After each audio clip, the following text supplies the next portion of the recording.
GT education മറ്റു വീഡിയോയിലേക്ക് സ്വാഗതം. നമുക്കറിയാം നാളെ ഹിന്ദി എക്സാം നടക്കുകയാണ്, പബ്ലിക് എക്സാം ആണ് SLCയുടെ. അപ്പോൾ അതിന് ഏറ്റവും നിങ്ങൾക്ക് ഉപകാരപ്പെടുന്ന കാര്യങ്ങളാണ് ജോസ് മാഷ് ചെറിയ ചെറിയ വീഡിയോയിലൂടെ നിങ്ങൾക്ക് അയക്കുന്നത്. അപ്പോൾ ഈ ചാനൽ ആദ്യമായിട്ട് കാണുന്നവരെങ്കിൽ തീർച്ചയായും സബ്സ്ക്രൈബ് ചെയ്യുക, കമന്റ് ചെയ്യുക, ഷെയർ ചെയ്യുക.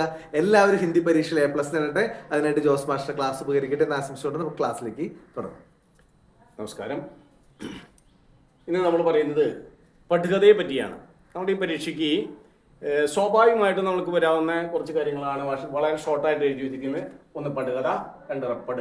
പടുകഥ എന്ന് പറഞ്ഞാൽ തിരക്കഥ, റപ്പട് വാർത്ത, ഡയറി, പത്ര എഴുത്ത്, പോസ്റ്റർ, അമാരിന് വാർത്താലാപ്, ഭാവാർത്ഥങ്ങൾ, സാധാരണ ചോദ്യങ്ങൾ, ഇങ്ങനെയുള്ള ഇത്രയും കാര്യങ്ങൾ നമ്മൾ ജസ്റ്റ് ഒന്ന് ശ്രദ്ധിച്ചാൽ പോലും നമുക്കൊരു A+ ഉണ്ടാക്കാനായിട്ട് യാതൊരു ബുദ്ധിമുട്ടുകളുമില്ല. അതുകൊണ്ട് തന്നെ നമുക്ക് ആദ്യത്തെ പടുകഥയിലേക്ക് പോകാം. പടുകഥ എഴുതുന്ന സമയത്ത് സാധാരണയായി നമ്മൾ എന്താണ് ശ്രദ്ധിക്കേണ്ടത്?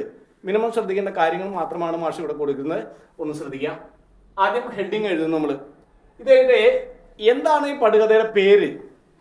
ആ പേര് നമ്മൾ നിർബന്ധമായിട്ട് എഴുതണം. ഇവിടെ നമ്മൾ ബിർബട്ടി കഥയിലെ ആ ബേലയുടെയും സാഹിലിൻ്റെയും ആ അവസാന രംഗങ്ങളാണ്. അതായത് അവർ സ്കൂളിൽ നിന്ന് വന്നവരുടെ റിപ്പോർട്ട് കാർഡ് പരിശോധിക്കുന്ന ആ രംഗങ്ങളെ പറ്റിയാണ് നമ്മൾ പ്രതിപാദിക്കുന്നത്. ആ ഭാഗത്തെ പറ്റിയുള്ള ഒരു പടുകഥയാണ് നമുക്ക് എഴുതാൻ പറഞ്ഞിരിക്കുന്നത്. ആ മോഡലാണ് നമ്മളിപ്പോൾ കൊടുത്തിരിക്കുന്ന ഫോർമാറ്റ്. പടുകഥ, ഹെഡിങ്, അതിൻ്റെ ആ പടുകഥയുടെ ഒരു പേര് അൻമോൽ മിത്രത, വിലമതിക്കാനാവാത്ത കൂട്ടുകെട്ട്. ദൃശ്യ ഏതാണോ അത് നമ്മൾ എഴുതണം. ഏതാണോ സീൻ അത് നമ്മൾ എഴുതണം. ദൃശ്യ ഏക്. ഇത് കഴിഞ്ഞിട്ട് നമ്മൾ കൊടുക്കേണ്ടത് ഈ ഷൂട്ടിംഗ് നടക്കുന്ന ലൊക്കേഷനെ പറ്റിയുള്ള ഒരു പരിമിതമായ ഒരു അറിവ് നമ്മൾ കൊടുത്തിരിക്കണം. സ്ഥാൻ, ആ ലൊക്കേഷൻ ചിലപ്പോൾ മലനിരകളായിരിക്കാം, ചിലപ്പോൾ സ്കൂൾ കോമ്പൗണ്ട് ആയിരിക്കാം, ചിലപ്പോൾ പാടത്തിൻ്റെ പാട വരമ്പുകളായിരിക്കാം. ഏതാണോ അതിനെപ്പറ്റി നമ്മളിവിടെ കൊടുത്തിരിക്കണം. ഇനി സമയം, ഏത് സമയത്താണ് നടക്കുന്നത് നമ്മൾ കൊടുത്തിരിക്കണം. കഥാപാത്രങ്ങൾ ആരൊക്കെയാണ് ആ സീനിൽ വരുന്നത് എന്ന് നമ്മൾ വ്യക്തമായി തന്നെ കൊടുത്തിരിക്കണം. അതിനോടൊപ്പം ആയു. ഇനി നമുക്ക് എഴുതാനുള്ള ഭാഗങ്ങൾ വേറെയുണ്ട്. വേഷഭൂഷ വേണമെങ്കിൽ എഴുതാൻ നല്ലതാണ്. പക്ഷേ നമ്മളെ ടൈം കൂടി നമ്മളൊന്ന് വിലയിരുത്തിയിട്ട് വേണം അതിലേക്ക് കടന്നു പോകാനായിട്ട്. അതുകൊണ്ട് പ്രത്യേകം കുട്ടികൾ ശ്രദ്ധിക്കുക. പാത്ര, ഇവിടെ നമ്മൾ രണ്ട് കഥാപാത്രങ്ങളാണ് നമ്മൾ എഴുതിയിരുന്നത്. ബേല, സൈൻ. ബേല ഫസ്റ്റ് എഴുതി, വയസ്സ് 11. അത് നമ്മൾ നിങ്ങൾ ഇങ്ങോട്ട് 11 എന്ന് എഴുതാനായിട്ട് നിങ്ങൾക്ക് ഏതെങ്കിലും വിധത്തിൽ സ്പെല്ലിങ്ങിന് മിസ്റ്റേക്ക് വരാണെങ്കിൽ ഒരിക്കലും അത് എഴുതേണ്ട ആവശ്യമില്ല. നിങ്ങൾ ഇങ്ങനെ തന്നെ എഴുതിയാൽ മതി. 11 സാഹിൽ 11. ഇത് കഴിഞ്ഞിട്ട് നമ്മൾ സന്ദർഭം, ആ സന്ദർഭത്തെ പറ്റി ഒരു ഷോർട്ട് വിവരണമാണ് നമ്മൾ കൊടുക്കുന്നത്. ബേല ഓർ സാഹിൽ സ്കൂൾ സേ ആത്തേ ഹൈ. ഇതിന്റെ നമ്മൾ സംഭാഷണത്തിലേക്ക് കിടക്കുകയാണ്. ബേല ഫസ്റ്റ് കൊടുക്കുന്നു. ബേല ചോദിക്കുന്നുണ്ടാവും, പ്രോഗ്രസ് കാർഡ് അല്ലെങ്കിൽ റിപ്പോർട്ട് കാർഡ് എന്നെ ഒന്ന് കാണിക്കൂ. അങ്ങനെ അവരുടെ ആ സംഭാഷണം നീണ്ടുപോകുന്ന അങ്ങനെ അവസാനിപ്പിക്കുന്നു. നമ്മുടെ ഫുൾ മാർക്ക് നമ്മൾ കിട്ടിയിരിക്കും. രണ്ടാമത് നമ്മൾ വാർത്തയാണ്, റപ്പടാണ് നമ്മൾ ഒന്ന് പറയുന്നത്. റപ്പഡ് എന്ന് പറഞ്ഞാൽ എന്താണ്? വാർത്ത, ന്യൂസ് എന്ന് പറയാം, അല്ലെങ്കിൽ പത്ര വാർത്ത എന്ന് നമുക്ക് വേണമെങ്കിൽ പറയാം. ഇത് നമ്മളെങ്ങനെയാണ്, നമ്മളൊരു പേപ്പർ എടുത്ത് നോക്കിയാണെങ്കിൽ നമുക്ക് മനസ്സിലാകും. മെയിൻ ഹെഡിങ് കാണാം. ഇത് കഴിഞ്ഞിട്ട് ആ സ്ഥലത്തെ പറ്റിയുള്ള ഒരു സൂചന നമുക്ക് നൽകും. ഇപ്പം ഉദാഹരണത്തിന് നിങ്ങളോട് പറയുകയാണെന്നുണ്ടെങ്കിൽ ഫൂൽദേ കാ ത്യോഹാർ മനായ ഗയ, ഫൂൽദേ ഉത്സവം ആഘോഷിക്കപ്പെട്ടു. അങ്ങനെ പറയുമ്പോൾ മെയിൻ ഹെഡിങ് കൊടുത്തു. ആദ്യം നമ്മൾ റപ്പടെന്ന് എഴുതണം. റപ്പടെന്ന് എഴുതിയതിന് ശേഷം ഹെഡിങ് ക്ലോസ് ചെയ്തു. അത് കഴിഞ്ഞിട്ട് നമ്മൾ വാർത്തയുടെ മെയിൻ ഹെഡിങ് ആണ് കൊടുക്കുന്നത്. എന്താണ്? ഫൂൽദേ കാ ത്യോഹാർ മനായ ഗയ, ഫൂൽദേ ഉത്സവം ആഘോഷിക്കപ്പെട്ടു.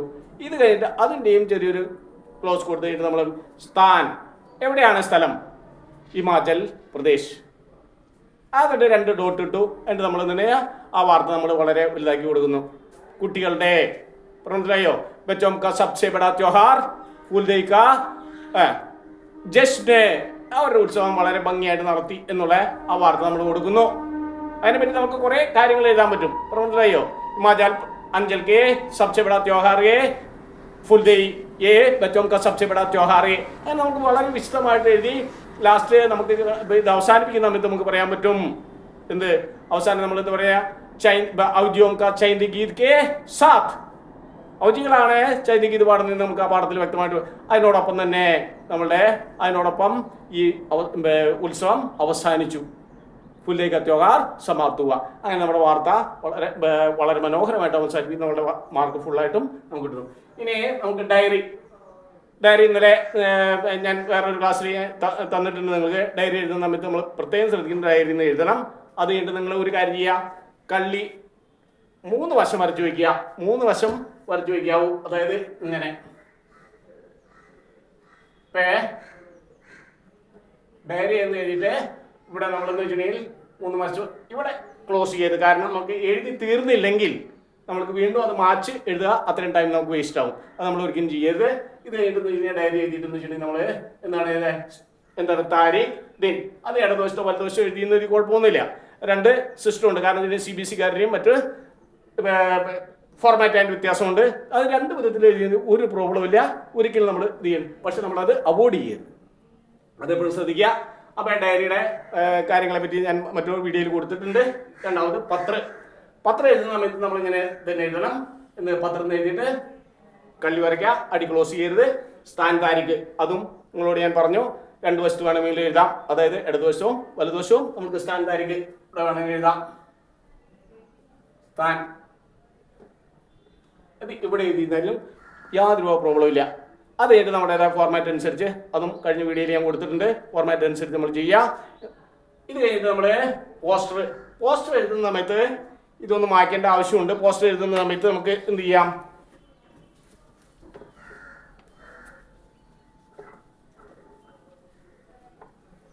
മെയിനായിട്ട് നമ്മൾ പോസ്റ്റർ എന്ത് എഴുതുന്നു, പോസ്റ്റർ ഹെഡിങ് ക്ലോസ് ചെയ്തു. ഹെഡിങ് ക്ലോസ് ചെയ്ത് ഇപ്പം നമുക്ക് ഉദാഹരണം തന്നിരിക്കുന്ന ഒരു യുവജനോത്സവത്തെ പറ്റിയാണ്, അല്ലെങ്കിൽ ബാലികാ ദിവസത്തെ പറ്റിയാണ് തന്നിരിക്കുന്നത് എന്ന് പറഞ്ഞിട്ടുണ്ടെങ്കിൽ, അന്താരാഷ്ട്രീയ ബാലികാ ദിവസത്തിനെ പറ്റി ഒരു പോസ്റ്റർ എഴുതാൻ പറഞ്ഞിട്ടുണ്ടെങ്കിൽ നമ്മൾ തീർച്ചയായിട്ടും എങ്ങനെ എഴുതണം എന്നുള്ളതാണ് നമ്മൾ കാണുന്നത്. കണ്ടോ,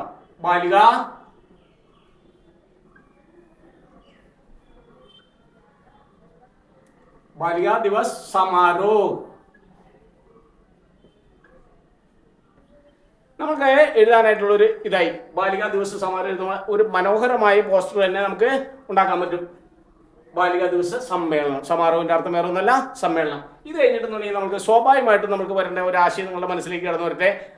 എവിടെ, അതായത് സ്ഥാൻ എന്താണ്, നമുക്ക് സ്വാഭാവികമായിട്ടും നമ്മളുടെ സ്കൂൾ മൈതാനം തന്നെ എഴുതാം. സ്കൂളിന്റെ പേര് എഴുതേണ്ട ആവശ്യമില്ല.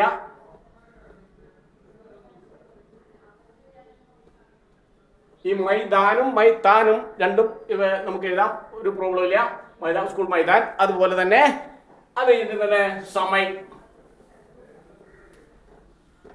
സമയത്തുണ്ടെങ്കിൽ സബേരെ, നമ്മളുടെ ഒരു പർട്ടിക്കുലർ ടൈം കുട്ടികളൊക്കെ വരുന്ന സമയം ഒരു 9 മണി 9:30 മണി അല്ലെങ്കിൽ 10 മണി അങ്ങനെയാണെങ്കിൽ നമ്മൾ എന്ത് എഴുതാം, സബേരെ 10 ബജേ സേ 10 മണി മുതൽ എന്നുള്ളതാണ്. ഇത് കഴിഞ്ഞാണെന്നുണ്ടെങ്കിൽ സമയം എഴുതി, സ്ഥാനം എഴുതി, സമയം എഴുതി. ഇത് കഴിഞ്ഞിട്ട് നമുക്ക് ഉദ്ഘാടൻ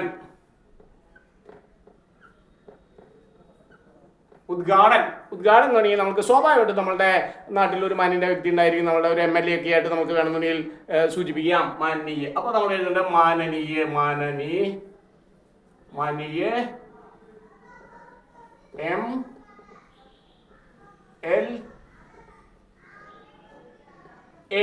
MLA.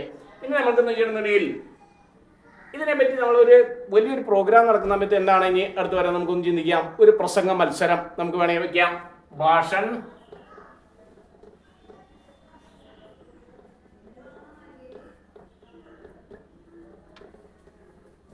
പ്രതിയോഗിത,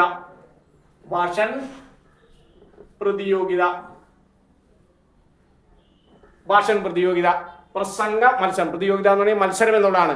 പ്രസംഗ മത്സരം ഉണ്ടാകുമ്പോൾ സ്വാഭാവികമായിട്ടും എന്തുണ്ടായിരിക്കും, ഒരു വിഷയം കൊടുക്കണം. അത് മനസ്സിലായോ?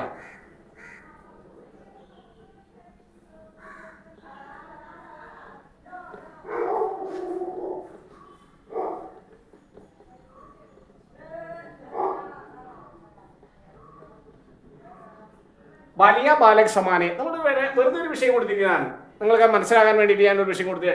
ബാലികമാരും ബാലകന്മാരും, അതായത് ആൺകുട്ടികളും പെൺകുട്ടികളും തുല്യരാണ് എന്നുള്ളൊരു സന്ദേശം നൽകിക്കൊണ്ടുള്ള ഒരു പ്രസംഗ മത്സരമാണ് നമ്മളത്. വെറുതെ ഒരു വിഷയം മക്കൾക്ക് മനസ്സിലാകാൻ വേണ്ടിയിട്ട് മാഷ് കൊടുത്തിരിക്കുന്നു. അതായത് ഇതുണ്ടെങ്കിൽ എന്തുണ്ടായിരിക്കും, ഒരു പുരസ്കാർ, ഒരു മത്സരം ഉണ്ടെങ്കിൽ ഒരു പുരസ്കാർ, ഒരു സമ്മാനം ഉണ്ടായിരിക്കും. അപ്പൊ നമ്മൾ എഴുതുന്നു പുരസ്കാർ വിതരൺ.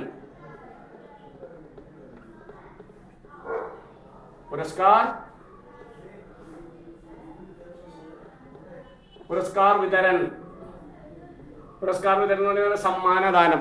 അപ്പൊ നമുക്ക് എന്ത് എഴുതാം? മാന്യയെ, അല്ലെങ്കിൽ നമുക്ക് നമ്മുടെ അടുത്ത തന്നെ പഞ്ചായത്ത് പ്രസിഡന്റോ അങ്ങനെയുള്ള വ്യക്തികളുടെ പേര് വേണമെങ്കിൽ എഴുതാം. പഞ്ചായത്ത് പ്രസിഡന്റ് അല്ലെന്നുണ്ടെങ്കിൽ നമുക്ക് ഇഷ്ടപ്പെട്ട, അല്ലെങ്കിൽ സിനിമാ സിതാര എന്ന് വെച്ചിട്ടുണ്ടെങ്കിൽ ഫിലിം സ്റ്റാർ, ഇംഗ്ലീഷിൽ തന്നെ എഴുതാം, ഫിലിം സ്റ്റാർ ശ്രീ മോഹൻലാൽ, അങ്ങനെ എഴുതുന്നു. ഇതൊക്കെ കഴിഞ്ഞിട്ടുണ്ടെങ്കിൽ നമ്മുടെ 2 വശങ്ങളിലായിട്ട് നമുക്ക് എന്തെന്ന് എഴുതാം? ഇത് മാഷ് ഒന്ന് വായിക്കാണ്. ഇവിടെ നമുക്ക് വെച്ചിട്ടുണ്ടെങ്കിൽ ഒരു കല്ലിയൊക്കെ വരയ്ക്കുന്നു. ഒരു മനോഹാരിതയ്ക്ക് വേണ്ടിയിട്ട് നമ്മൾ എഴുതുന്നു ബേട്ടി പഠാവോ, ബേട്ടി പഠാവോ, ബേട്ടി പഠാവോ. എങ്ങനെ നമുക്ക് ഇങ്ങനെയുള്ള കുറച്ച് ഇതുകൾ എഴുതിയിട്ട് നമുക്ക് എഴുതുന്ന ലാസ്റ്റ് എന്നുണ്ടെങ്കിൽ സബ്കോ സ്വാഗതം, സബ്കോ സ്വാഗതം. ഇത് കഴിഞ്ഞിട്ട് നമുക്ക് ഇത് നടത്തുന്ന ഏതെങ്കിലും സംഘടനയുണ്ടെങ്കിൽ ആ സംഘടനയെ പറ്റി നമുക്ക് വളരെ വ്യക്തമായിട്ട് ഇത് ചെയ്യാം. മനസ്സിലായോ? ഇവിടെ നമുക്ക് വെച്ചിട്ടുണ്ടെങ്കിൽ ഒരു കാര്യം കൂടി നമുക്കൊന്ന് ചേർക്കാം. സ്ഥാൻ കഴിഞ്ഞിട്ടുണ്ടെങ്കിൽ താരിഖും കൂടി നമുക്കൊന്ന് ചേർത്ത് ഇത് ചെയ്യാം. മനസ്സിലായോ? ഇവിടെ ആയിട്ട് താരിഖ് നമുക്ക് എഴുതാം. അത് പറയാൻ കാരണം നമുക്ക് അന്താരാഷ്ട്രീയ ബാലിക ദിവസത്തിന്റെ ഡേറ്റ് കറക്റ്റ് ആയിട്ട് അവർ തന്നിട്ടുണ്ടാവും. ആ താരിഖ് നമ്മളിവിടെ കറക്റ്റ് ആയിട്ട് എഴുതി വെക്കുക. അപ്പൊ നമ്മൾ എന്താണ് ചെയ്തത്? ഒരു പോസ്റ്റർ എഴുതുന്ന സമയത്ത് ബാലിക ദിവസ് പോസ്റ്റർ എന്ന് എഴുതി, അത് കഴിഞ്ഞിട്ട് നമ്മൾ അതിന്റെ പേര് നമ്മൾ കൊടുക്കുന്ന ബാലികാ ദിവസ് സമാരോഹം. ഇപ്പൊ യുവജനോത്സവണിയിലോ യുവജനോത്സവ സമാരോഹം, ഇങ്ങനെ നമുക്ക് വ്യക്തമായിട്ട് തന്നെ കൊടുക്കാം. അത് കഴിഞ്ഞിട്ട് സ്ഥാൻ എവിടെയാണോ നടക്കുന്നത്, സ്കൂൾ മൈതാൻ അല്ലെങ്കിൽ പഞ്ചായത്ത് മൈതാൻ, അങ്ങനെയല്ല ഏത് വേണമെങ്കിലും ആവാം. അത് താരിഖ് കഴിഞ്ഞിട്ടുണ്ടെങ്കിൽ ഏത് ഡേറ്റ് ആണോ തന്നിരിക്കുന്ന സമയത്ത് ആ ഡേറ്റ് മാത്രമേ എഴുതാവൂ. അല്ലെങ്കിൽ നമ്മൾ താരിഖ് മാത്രം എഴുതി വയ്ക്കണം. ഏതെങ്കിലും ഒരു ഡേറ്റ് എഴുതുന്നതുകൊണ്ട് വിരോധമില്ല, എങ്കിൽ പോലും നമ്മൾ തന്നിരിക്കുന്ന ഡേറ്റ് ഉണ്ടെങ്കിൽ അത് കറക്റ്റായിട്ട് എഴുതാൻ ശ്രദ്ധിക്കുക. സമയം ഇതുമാതിരി 10:25 അല്ലെങ്കിൽ നമ്മളുടെ തന്നിരിക്കുന്ന ടൈം ഉണ്ടെങ്കിൽ അത് എഴുതാം. ഉദ്ഘാടനം മാന്യ MLA, ഒരു പ്രസംഗ മത്സരം, അതുപോലെ തന്നെ അതിന്റെ പുരസ്കാരത്തെ മാഷ് എഴുതിയിട്ടുണ്ടായിരുന്നു, അത് മാച്ച് പറഞ്ഞാണ്. അത് കഴിഞ്ഞിട്ടെന്ന് വെച്ചിട്ടുണ്ടെങ്കിൽ എന്താണ്, നമ്മളിങ്ങനെ ചെറിയൊരു ഭംഗിക്ക് വേണ്ടിയിട്ട് നമ്മൾ എഴുതുന്നു ബേട്ടി പഠാവോ. അതായത് പെൺകുട്ടികളെ പഠിപ്പിക്കുവാൻ, പെൺകുട്ടികളെ വളർത്തുവാൻ, ഇങ്ങനെയുള്ള ഇതാണ് സബ്കോ സ്വാഗതം. ഇതിന്റെ അടിയിൽ ഏതെങ്കിലും ഒരു സംഘം അല്ലെങ്കിൽ ഒരു സംഘടനയാണ് അല്ലെങ്കിൽ ഏതെങ്കിലും ഒരു ക്ലബ്ബ് ഉണ്ടെങ്കിൽ നമുക്ക് ആ ക്ലബിന്റെ പേര് എഴുതി വയ്ക്കാം. ഇതാണ് നമ്മുടെ പോസ്റ്ററിന്റെ പേര്. ഇനി വാർത്താലാപം എന്ന് പറയുന്നത് നമ്മൾ ഡയറക്റ്റ് ആയിട്ട് വരുന്നതാണ്. ഡയറക്റ്റ് ആയിട്ടുള്ള സംഭാഷണം. നമ്മൾ വാർത്താലാപം എഴുതുന്ന സമയത്ത് നമ്മൾ കറക്റ്റ് ആയിട്ട് ശ്രദ്ധിക്കേണ്ടത് വാർത്താലാപം എന്ന് എഴുതുക, ഹെഡിങ്. അത് കഴിഞ്ഞിട്ട് നമ്മൾ ചെയ്യേണ്ടത് ആരൊക്കെയാണോ ഈ സംസാരത്തിൽ പങ്കുചേരുന്നത് അവരുടെ പേരെഴുതുക. അതിന് യോജക കൂട്ടുക. ഇപ്പൊ ബേല സാഹിലാണെന്നുണ്ടെങ്കിൽ ബേല ഓർ സാഹിൽ, അല്ലെങ്കിൽ മാതായ് അപ്പനും അമ്മയാണെങ്കിൽ, അല്ല അച്ഛനും അമ്മയാണെങ്കിൽ മാതാ ഓർ പിതാ, ഇങ്ങനെ എഴുതിയിട്ട് വേണം നമ്മുടെ സംഭാഷണം തുടങ്ങാനായിട്ട്. ഇത് കഴിഞ്ഞിട്ട് നമ്മൾ ഭാവാർത്ഥങ്ങൾ എഴുതുന്ന സമയത്ത് എങ്ങനെയാണ് എഴുതുന്നത് മാഷ് മുൻകൂട്ടി പറഞ്ഞിട്ടുണ്ടായിരുന്നു. അതായത് ഇപ്പൊ ബീർ ബൗട്ടി ടൂട്ടാ പഹിയ എന്ന് പറയുന്ന കവിതയുടെ ഒരു ഭാവാർത്ഥം എഴുതാൻ പറഞ്ഞാൽ നമ്മൾ എഴുതേണ്ടത്. അതിന് വേണ്ടിയിട്ടാണ് ഇന്നലത്തെ കഴിഞ്ഞ വീഡിയോയിൽ ഞാൻ പറഞ്ഞിരിക്കുന്നത് പാട്, വിധ, അതുമാതിരി തന്നെ ലേഖക്, പാത്ര. ഇത് മൂന്നിനെ പറ്റി നല്ല വ്യക്തമായ അറിവ് നമുക്ക് വേണം. ഒന്ന് ശ്രദ്ധിക്കുക. അതുകൊണ്ട് തന്നെ നമ്മൾ ഒന്ന് പറയാണ് മാഷ്. അതായത് ഹിന്ദിക്ക് പ്രസിദ്ധ കവി ശ്രീ ധർമ്മവീർ ഭാരതി കി, അങ്ങനെയാണ് നമ്മൾ പറയുന്നത്. ഹിന്ദിക്ക് പ്രസിദ്ധ കവി ശ്രീ ധർമ്മവീർ ഭാരതി കി ഏക് സുന്ദർ കവിതയെ ടൂട്ടാ പയ്യ ഈസ് കവിത ദ്വാര, ഈ കവിത വഴിയായി. അപ്പൊ നമ്മള് ഒരുവിധം മാന്യമായ രീതിയിൽ എല്ലാം പറഞ്ഞു കഴിഞ്ഞു. ഹിന്ദിയിലെ പ്രസിദ്ധ കവിയെ പറ്റി പറഞ്ഞു, കവിതയുടെ പേരിനെ പറ്റി പറഞ്ഞു.